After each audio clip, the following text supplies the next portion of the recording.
Hi. ഇന്ന് എന്നാ പരിപാടി? ഇന്നിട്ട് ഒരു സാധനം തരുമ്പോ അടുത്ത സാധനമാകും കേട്ടോ. അപ്പൊ ഇന്ന് കുറച്ച് ചമ്മന്തിപ്പൊടി ഉണ്ടാക്കാന്ന് വിചാരിച്ചു. അപ്പൊ ഇന്നലെ ഒരു 10-30 തേങ്ങ ചിരണ്ടിയിട്ടുണ്ട് കേട്ടോ. 35 തേങ്ങ ഉണ്ടാവും. 35 തേങ്ങ ചിരണ്ടിയിട്ടുണ്ട്.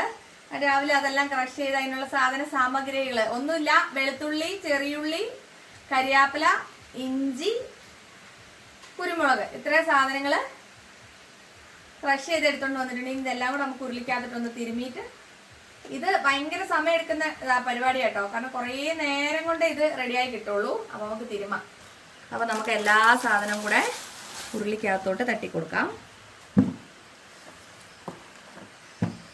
പിന്നെ ഒരു സ്പെഷ്യലായിട്ട് നമ്മൾ ചേർക്കുന്ന സാധനം എന്ന് പറഞ്ഞാൽ ചെറുനാരങ്ങയുടെ ഇല കേട്ടോ. അതൊരു 2-3 എണ്ണം ചേർക്കും. ഇത് നന്നായിട്ട് തിരുമ്മി ഒരു 10-15 മിനിറ്റ് തിരുമ്മി പൊത്തി ഇവിടെ വെച്ചിട്ട് വേണം നമുക്ക് തീ കത്തിച്ച് തുടങ്ങാൻ. ആദ്യമേ തീ കത്തിച്ചിട്ട് അതിനകത്തേക്ക് കൊണ്ടിടാൻ പറ്റൂല കേട്ടോ. അപ്പൊ നമ്മൾ തിരുമ്മി സെറ്റ് ചെയ്ത് വെച്ചിട്ടുണ്ട്. ഇതൊരു 10-15 മിനിറ്റ് കഴിയുമ്പോൾ നമുക്ക് ചെറിയ തീ കൊടുത്തിട്ട് ഇളക്കി തുടങ്ങാം. അപ്പൊ ഇനി നമുക്ക് കുറച്ചധികം മണിക്കൂറിന്റെ പണിയുണ്ട് കേട്ടോ. ഇത് ഇപ്പൊ തുടങ്ങിയാലൊന്നും തീരുവല്ല.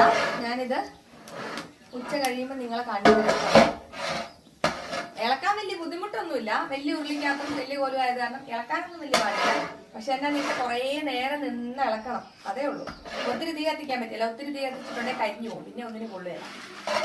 ഇപ്പൊ കണ്ടോ, ഇപ്പം ഇതാ ഇത് നമ്മൾ തുടങ്ങുമ്പോ ഇങ്ങനെയാണ്.